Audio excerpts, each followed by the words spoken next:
Do you get offended if someone doesn't like you? Or can you like someone even if they hate you? Let's find out.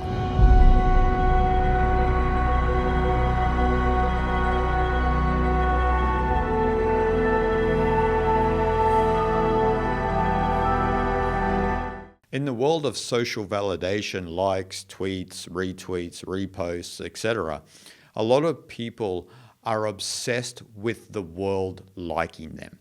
Now, this reminds me of an episode of Seinfeld back in the 90s, where George Costanza was obsessed with this woman because she just loathed him. And he found it even attractive that she hated him that much. But he needed everyone to like him. And that's sadly the world that we're developing.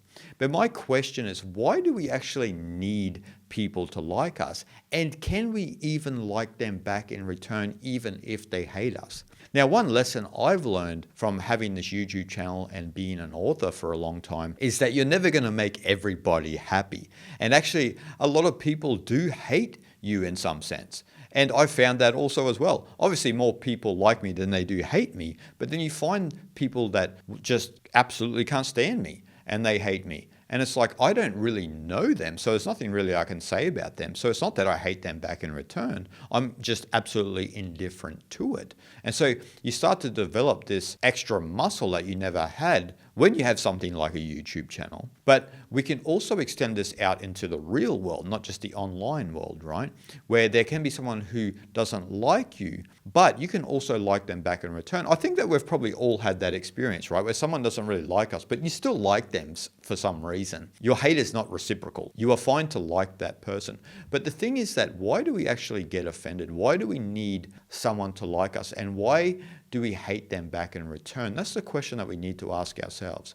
What is it within us that needs people to like us? Why do we need social validation? Why do we need approval? Why do we need so many people to shower us with attention? So the obvious answer to that is what we would call in Sanskrit the jiva, the ego persona system. That process, that socialization process that we've become, that becomes our name, our beliefs, our concepts, what we think about the world, our subjective viewpoint of the world. And when other people conflict with their own subjective viewpoint, we try to eradicate them. Or if they hate us, yeah, we definitely try to eliminate them, but we can't like them in return. That's a big problem.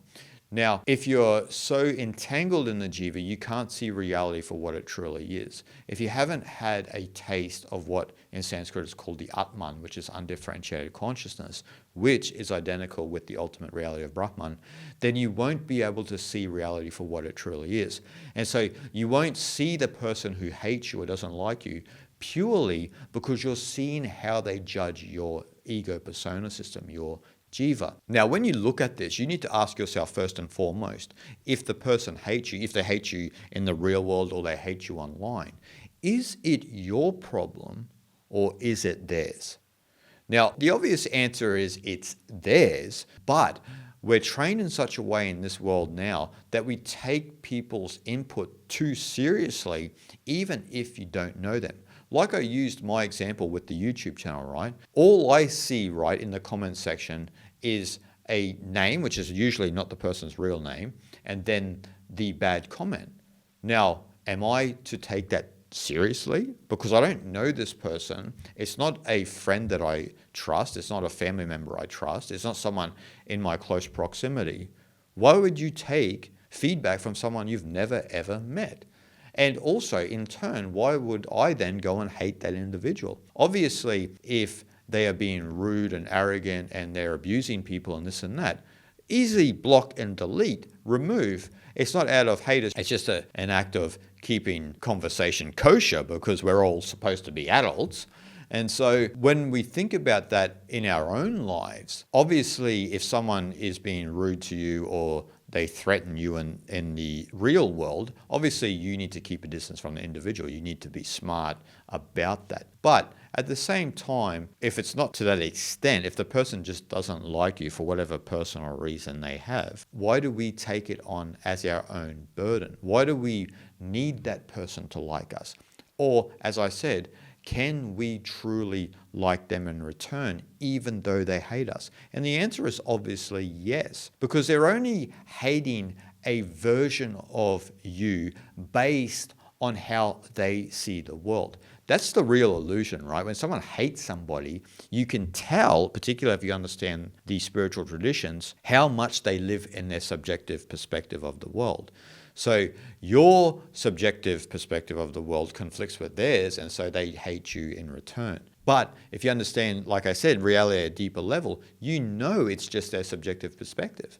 It's not who they truly are. From the Atman, there's only love, compassion, freedom, oneness. This is shared freely from that perspective because that's the true nature of reality.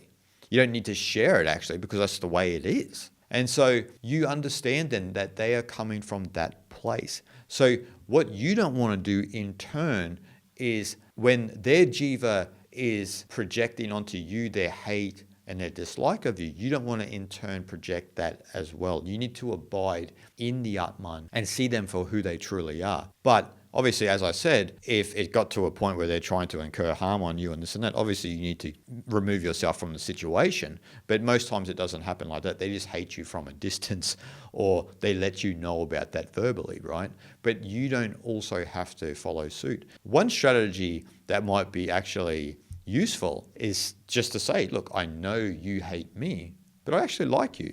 So I don't know what your problem is, but I still like you. It doesn't matter how much that you hate me. And so you don't want to take this as some sort of defeat. This is supposed to be a process of working through your ego and not intentionally working through your ego. It's a spiritual practice of understanding and seeing people all from the Atman, seeing the Atman inside all. It's not about seeing the jiva in all. That's what this process is about. Because when you get to that stage that you can like someone even if they hate you, you've ascended to a new level of understanding reality, because that is a dead giveaway that you're actually starting to abide in the Atman. You're seeing the world more as it truly is. And you can love someone even if they hate you, but also you're smart about it, right? If they hate you that much, you're not in their vicinity. You're not hanging around them 24/7, but you don't have any ill will towards them. And so ill will and hate and all of these negative emotions arise from people who are so invested in their jiva and the protection of that jiva and their subjective viewpoint. And so they will try to push you away if your subjective perspective and your jiva conflicts with theirs. So they'll try to push you away with words or sometimes with force. And so, as I said, you need to be smart about this. But from a spiritual perspective, if we can continue to see the world from the Atman, then we'll continue to see the world as it truly is, rather than being offended by what the world thinks about you. Because if the world has something to say about you, if every single person in the world didn't like you, you understand that they're coming from the jiva. They're coming from the illusion of measurement, maya. They have a perspective of this and that, and you conflict with the this and that in their mind, because they have an idea of what they like and what they dislike, and you're on the dislike column, and so you are hated or eradicated from their life. But the spiritual process and the spiritual understanding from the Atman is there is no this and that. There's only the undifferentiated consciousness of Atman, which is identical with the ultimate reality of Brahman. And so all in all, this is a great strategy for understanding and spreading more love in the world, as opposed to hating someone because they hate you initially. You don't have to hate someone in return. And definitely what we don't need in the world is more hate. And so maybe this is a good strategy for all spiritual aspirants out there to practice, because in the end of the day, as much as someone hates you, think about the person in your life who hates you the most. Think about that person. So as much as they hate you, they truly don't hate you from their true nature. See, if you understand that, then you've come to a really good place within. And that's a place where we all can come to, which will lead our world in a positive direction, away from hate, conflict, and this eye for an eye, but into a mutual resonance of peace, harmony, and a collective union where we can understand each other from that ultimate undifferentiated state of Atman, which is within all of us. So in understanding that, then we can understand the ultimate reality of our true oneness together as Brahman. Shanti, Shanti, Shanti.